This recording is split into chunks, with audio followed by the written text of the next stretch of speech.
Welcome to a special edition of The Get Down. We are broadcasting live from Austin, Texas, where Consensus Conference is happening.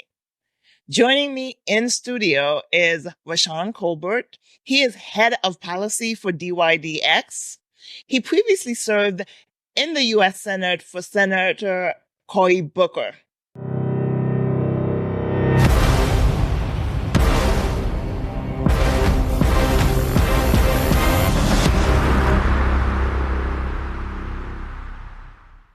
Now, Rashan, this is how we always kick off our show.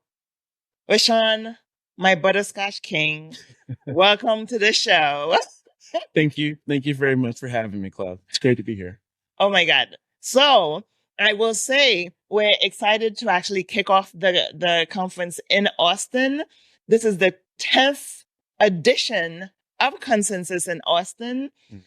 Actually, my first one was in 2018. Is this your first one? This is my second. So I did come last year. I was a brand new to the role when I came last year. But it was a great time to come here and see everything. And, for many years before, I've been following along online. So I'd watch some of the live streams, and I remember when it was in New York. And so then when they came here, I was like, oh, okay, bigger, everything's bigger in Texas. So was really excited to come down. Oh my goodness. Well, okay. This is my fifth, I guess, because my first was in 2018 when it was in New York City. So it's day one and it's going really well so far. Now, this consensus is happening on the heels of the crypto policy bonanza over the last few weeks. Yeah. It's definitely, for those of you who are tuning in, crypto policy finally reached a space where we actually advance a full crypto bill for the first time that was not part of a previous package. So what are your thoughts on the current regulatory landscape, given everything that's happened? Where are we? Yeah, we're in an interesting position. Things are, as you said, moving forward in a real way for the first time.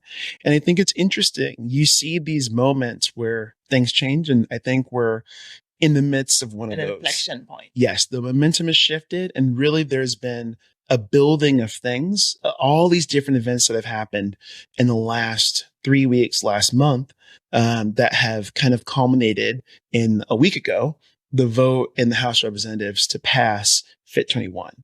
I think before that, you saw some comments from major political figures talking about crypto. You saw some positive ones. You saw some negative ones. Yeah. Then I think we saw the vote in the House to pass the repeal yes. of the CRA, Congressional Review Act, for SAB 121, Staff Accounting Bulletin, the SEC. But which really didn't sit well with people who are pro-innovation for crypto and really want this industry to grow in the United States. So we saw that in the House with a surprising Democratic group. Yeah. Then the next week in the Senate with, again, a surprising number of Democrats. So it's like, oh, this is bipartisan. This is serious. There had been a veto threat from the White House. Yeah.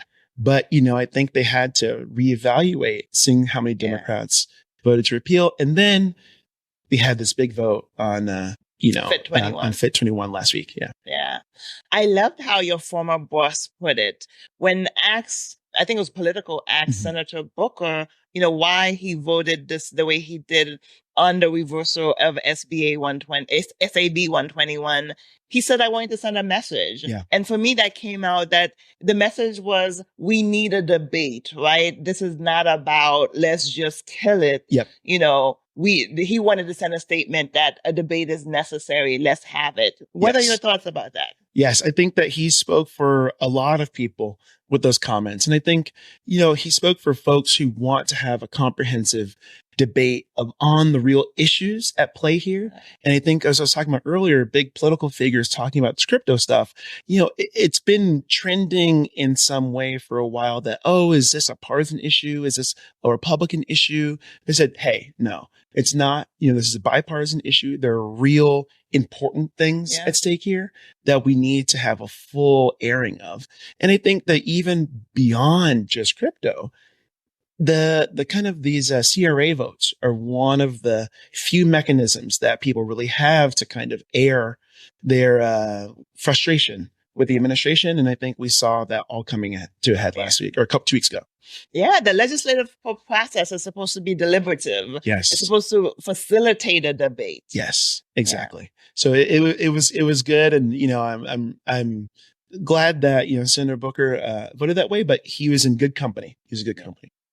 Well, I'm glad you brought in the issue of bipartisanship, because that's a core, very central to our conversation.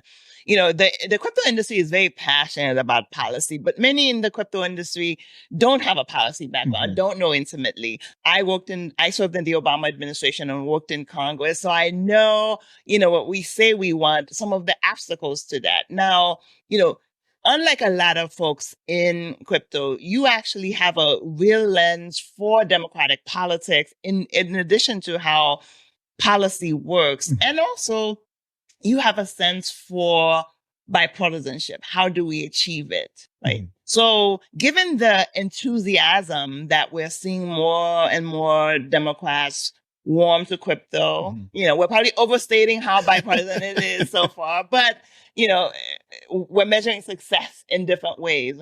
What do you think is the pathway to bipartisanship? Yeah, I think, it's boring and maybe a little underwhelming for some folks in crypto who they think policy folks have been saying, hey, this is a long process. But that's kind of what I have to reiterate. Hey, this is a long process. And I think the first piece of that is education. And we've been doing that for a while, but we still have to stay at it. One of the things about crypto I like to say is, if someone comes to you and says, hey, I'm a crypto expert, be careful because, the moment you're an expert in this space, very soon you're not, because it keeps moving, it keeps changing, it keeps evolving. And so I think while it's important to make sure we're keeping the policymakers, we let them know what's kind of happening and what's happening in the news, where technology is going. We have to make sure that we're always underlining and reiterating the basic values, right? Ownership, transparency, sovereignty, all these ideas. And so people understand that this technological revolution, it's enabled by blockchains, is a general purpose conversation. There are many, many things these blockchains can do. And so I think if more people can really understand the technology at a root level, then they'll see how it can impact their own lives. And that includes policymakers. So I think we have to keep talking to them, help them see the bigger picture, that this isn't just, a fly by night thing that's going to go away, in a couple of days. It's here to stay, and so you might as well engage, and that the people who support these issues, voters, constituents, care deeply, and they are paying attention to, what their representatives are doing. Yeah. And you're right, education, but also shifting the narrative beyond just store of value. Exactly. Right. The underpinnings of blockchain technology.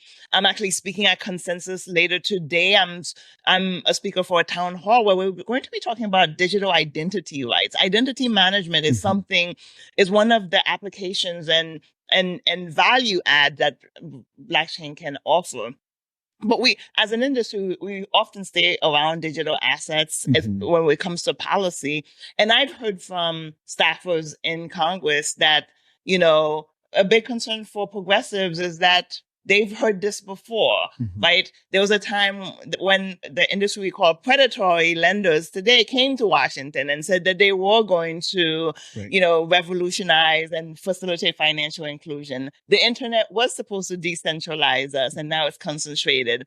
So, for our audience, Democrats are cool to crypto for a lot of reasons that may not have anything to do with crypto. So it's really, how do we let the legislative process play out as well, and also sit within, the issues for a while until we can get to a better place? Yeah, it's interesting. We again have to keep widening that aperture, right? So they can see all the different pieces, so say I'm at dYdX trading, right? And so dYdX is a trading protocol, which is a financial use case for derivatives, right? So very specific, very niche, but in general, I got really excited about crypto years ago because I started to imagine all these bigger uses it could be used for. But I think we've just seen that this financial space is where it's had the fastest fit, right? It's a very obvious fit for the technology. It can enable new things in a really efficient, fast, safe, transparent way. And so that's great. It's why we're seeing progress there. But we keep helping policymakers see the bigger picture. And also one of the things about technology, because that's what this is, right? These are computer science innovations. They're enabling lots of new interaction. Technology takes a long time to mature. There was a hearing, I think, in the Senate Banking Committee last year where they were discussing some crypto related issues, I think, on illicit finance. And one of the guests or one of the, witnesses said something like, crypto's been around for 15 years. It hasn't made good on the promise. And it's funny because he used as a counterpoint, I think ChatGPT. He said ChatGPT came out and everyone immediately saw the benefit. But I think for anyone who has spent a long time thinking about technology, how it develops, artificial intelligence is something like a 60-year-old discipline, right? And so we've just gotten to this moment. Like there have been lots of individual pieces that have worked well.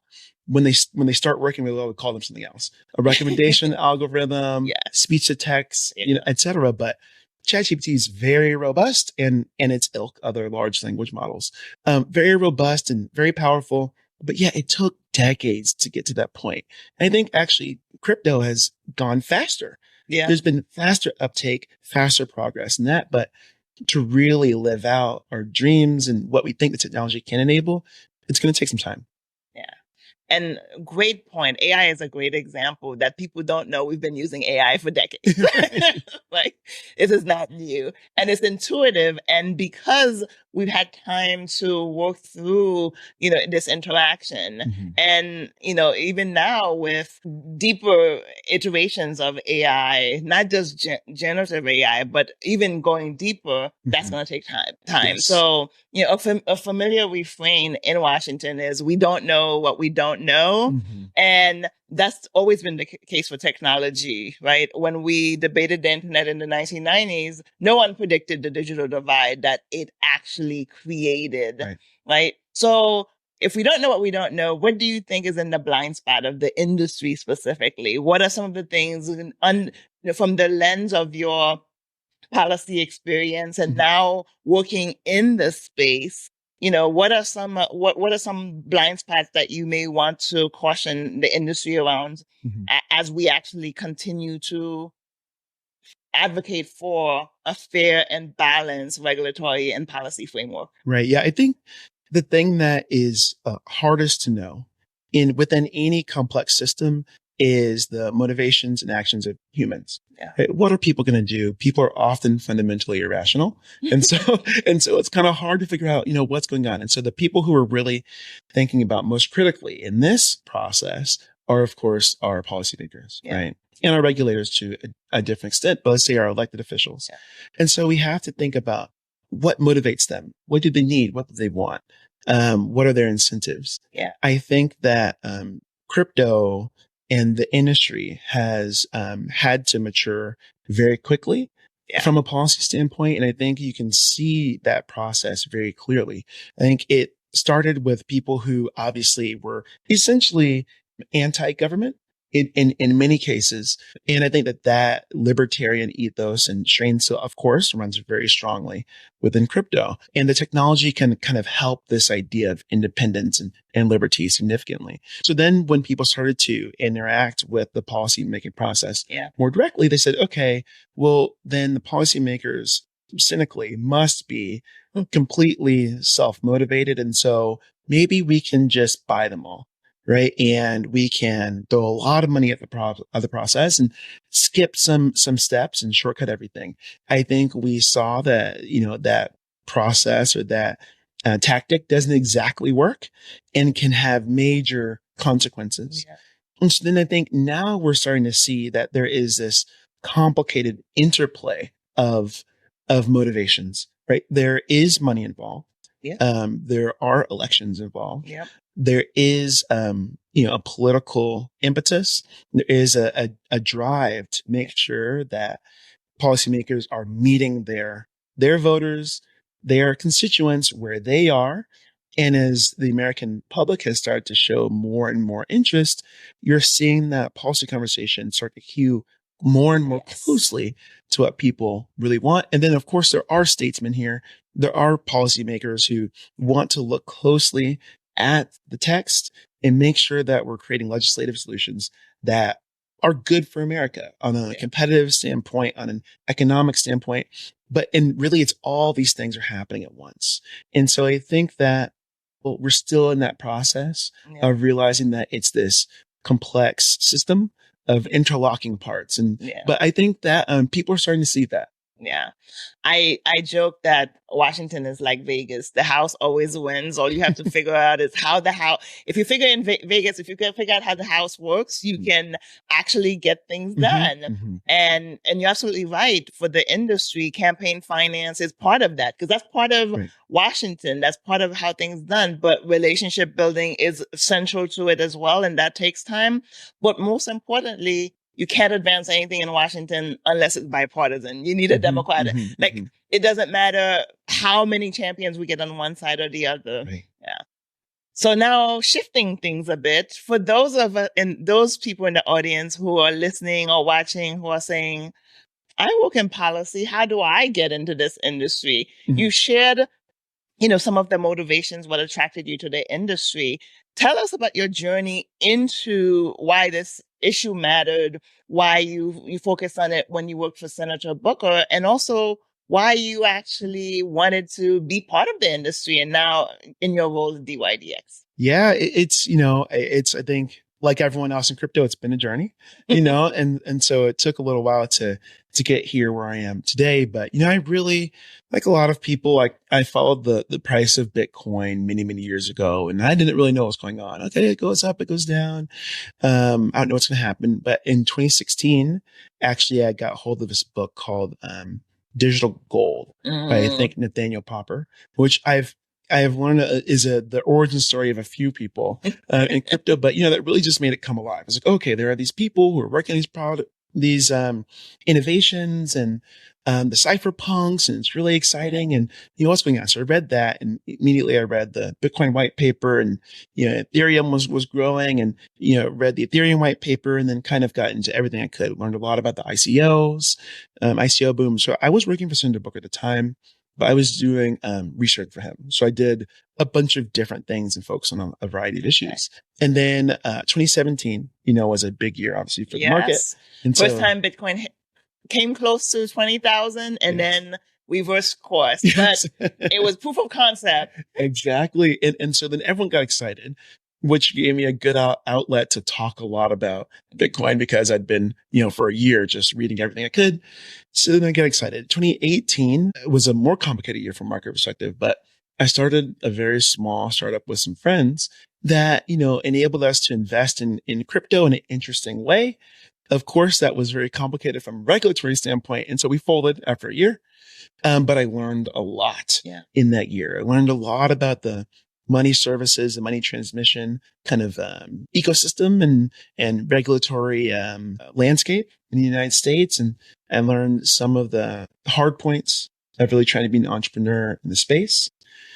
After that, I ended up starting to work more in technology policy for Senator Booker.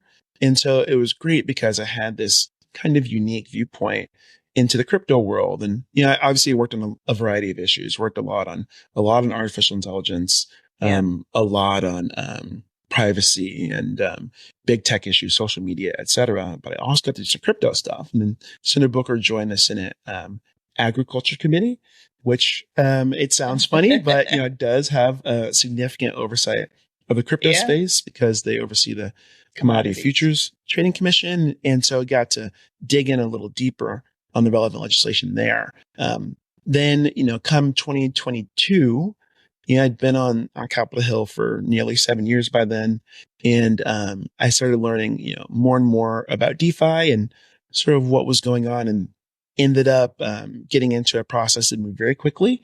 That ended taking me to dYdX as the head of policy there. And that was a complicated time to leave because, working on Capitol Hill, FTX clapping at the end of the year, Yes. and everyone's saying, wow, is this the move you really want to make? But, I think it probably was the best time to leave. And, I really obviously believe in the technology and in what it can unlock in the future. Yeah. Yeah, no, it's a technology that once you get sucked in, you go down that rabbit hole and it's hard to pull back. Yes. So I do want to give you a shout out, you and Senator Booker, because you mentioned when Senator Booker, became part of the Senate Ag Committee, there came a legislation that had a companion in the House, and it was all the rave. And the bill was the first time there was a provision on inclusion. And that was, Senator Booker added that. And for those of us who focus on inclusion, I was like, finally, right? We're having this whole debate, and not once has financial inclusion or diversity come into play. Consumer protection is not the same as financial inclusion or diversity. So tell us about why that provision was important. Yeah, I think, it goes back to the core of the way Senator Booker sees all types of issues. And one of the things that, that I tried to also live out in my work, serving the people of the United States and people of New Jersey, looking at what do the people who don't have a voice, who aren't a part of the conversation, what is really going to impact them, and particularly in our financial markets and in the economic system throughout the history of the United States, we have seen a complex and laborious evolution over time, particularly for Black people, from being property and not being allowed to own property to having lots of restrictions on what they could do, how they could build wealth, etc. And, that type of thing doesn't change without some very intentional effort. And so I think that with that bill moving forward, there was opportunity to make sure that people were paying attention to what needed to be done. Well, I commend you. I think it was necessary to inject that into the conversation. And thanks for your help on that. I was a proud champion cheerleader. Now, shifting a bit, to what you do now. Tell us a bit more about dYdX. So much of crypto is so inside baseball that, is part of the DeFi space. So please don't confuse folks.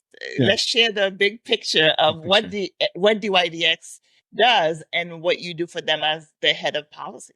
Yeah. So as I mentioned earlier, dYdX is for the trading of derivatives. Crypto derivatives, a specific kind called perpetuals, right? And so, which is great. And that's a very popular product within crypto. I think that the most popular from a volume standpoint is a Bitcoin perpetual. You can trade those in centralized places like Binance, but you can also do it in a decentralized way. And we're one of the leaders from a DeFi perspective. But let me zoom back a little bit, zoom out a little bit and talk about the technology. And so I think that, when you're thinking of software in general, particular, I think of protocols, right? And so a protocol is a few things, but it's a set of instructions. It's a set of orders. It's a proper order to do things. And it's a platform that things can be built on top of. We use many protocols on the internet and for computers for many decades.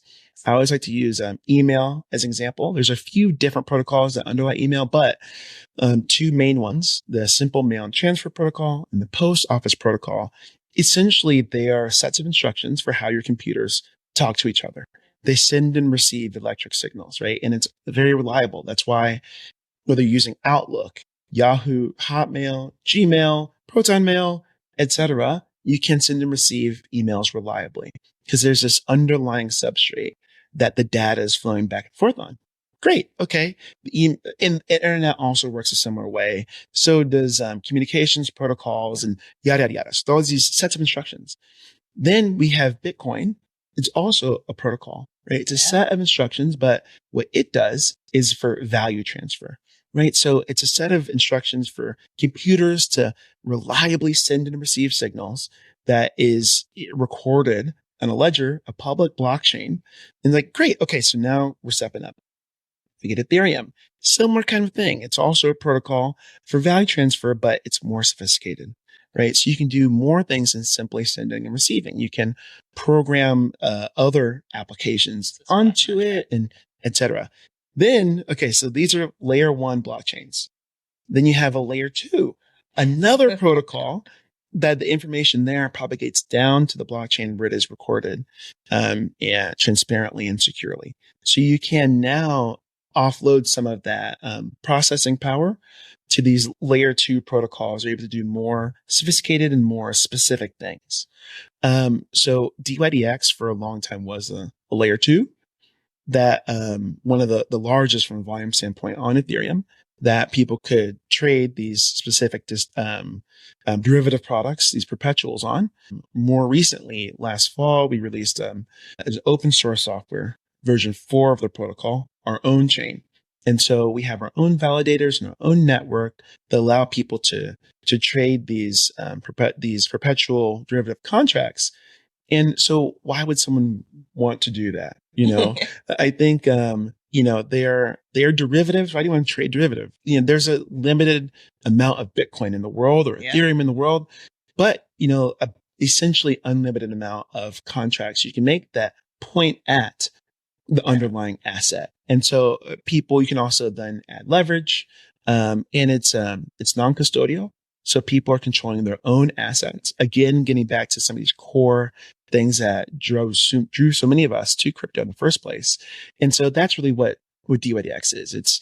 It's a trading protocol for derivatives. And we're and it's also one of the more top. accessible. One of the things about people use that term democratization of finance, but it fintechs as well as digital assets has made a lot of, financial services available to the masses in a way that they didn't have access to before. Exactly. I like to think of it, one of the ways I've come to put it is crypto blockchains, DeFi specifically, so decentralized finance, allows individuals to become primary actors in financial systems, right? And so basically in the traditional financial world, it is completely intermediary based. You want to do anything, there's at least one. A broker, a trader, a banker. Yes, exactly. Several layers of people in between you and whoever your counterparty really is.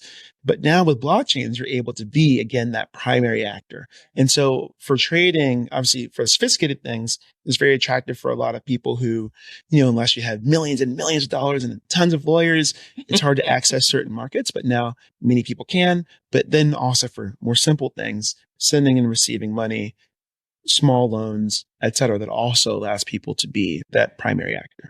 Wow. Well, it sounds very interesting, and they're lucky to have you. Well, as we wrap up, anything else you want to share? Oh man, I really don't have anything super creative to share. I think, what we're doing, a bit of about what I'm really doing with my job on a day to day. So as head of policy at dYdX Trading, we're really trying to think about what will a workable, useful, appropriate regulatory framework look like for DeFi. I think that, there really shouldn't be legislation or regulation if we're not at a place where the best ideas have come out and if there aren't very obvious dangers that we need to mitigate yet. And so we're still in a very quickly evolving space. And so we're not ready for legislation that is going to regulate DeFi. I think that there's some proposals out there that look at specific instances with illicit finance and or maybe some proposals for how centralized entities interact with DeFi. But really trying to think back to a first principles perspective, what is DeFi? Why should it succeed in the United States? How is it different from traditional finance? And so really working on these high level ideas and communicating with policymakers and builders in this space and trying to really come together with this good set of ideas that will help us move into next year and years beyond. And that seems pragmatic, right? Sometimes it's better to sit with the problem instead of trying to regulate it to death. And for the audience, crypto is regulated. There are lots of regulations. But the issue is our regulators are using 1930s policies for finance. And in the age of digital finance and the innovation economy, let's be honest, these 1930s rules don't work for traditional banks. They definitely don't work for fintechs. And now we want to apply them to decentralized finance, Yes. which doesn't make any sense. We do need to step back and say, one, we need to update the rules since the 30s, but also now figure out money has changed, value has changed, commerce has changed. Instead of government saying, this is all we do, the OCC does this, the CFTC does this, that's how we're going to do it. A new generation of retail investors are there, but also a new generation of creators leveraging e-commerce in ways we didn't anticipate. And we have to be more thoughtful than to rush to throw policies that don't work for anyone at them. Yes, exactly. DeFi is different, right? And so it requires a different set of a different imagination to kind of see really the field of what's possible, what we can do. Also to look clearly at what are the risks, what are the trade-offs? Because, DeFi is a place that, again, these protocols are built by humans. We end up taking kind of individual judgment in some cases out of the loop when necessary, when that's going to make a better product. But, people design them. And so they're fallible in some ways, but they're very different ways than the traditional financial system. So, and you have to rethink things like customer or consumer protection. Consumer protection within the financial ecosystem to this thus far has usually meant how can a regulator make sure that they're getting sight into a black box of trust so that they can make sure that those people are engaging in best practices and have the best interests of their consumers at heart. You're going to hold their assets. We got to see what you're doing. Yeah. Very different in DeFi. Individuals are holding their own assets and using this software to interact directly with one another.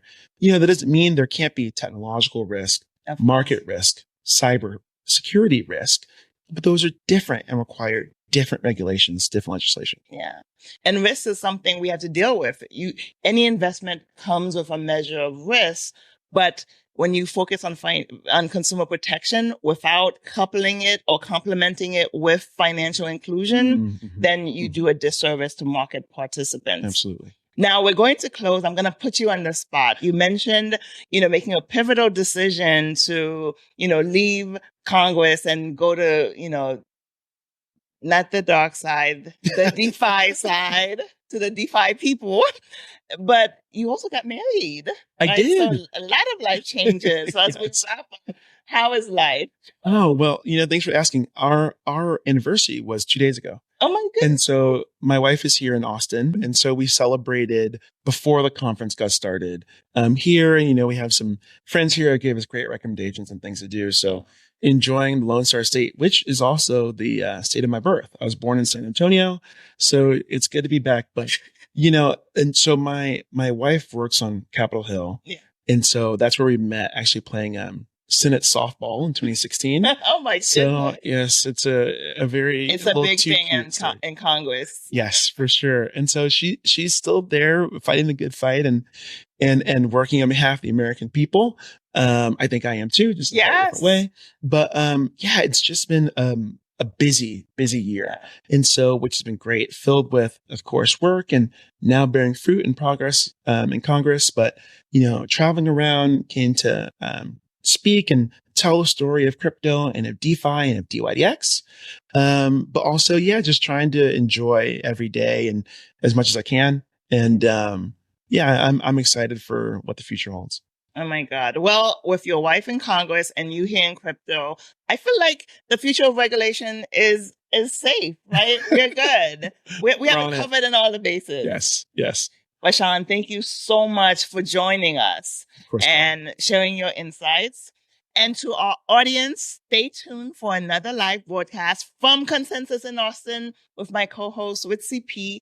And be sure to check out our inaugural episodes at butterscotch.media. And special thanks to you, my audience, my Butterscotch kings and queens out there for joining the conversation. Enjoy the rest of the day, and we're going to enjoy the rest of Consensus. Thank you for joining. Thank you.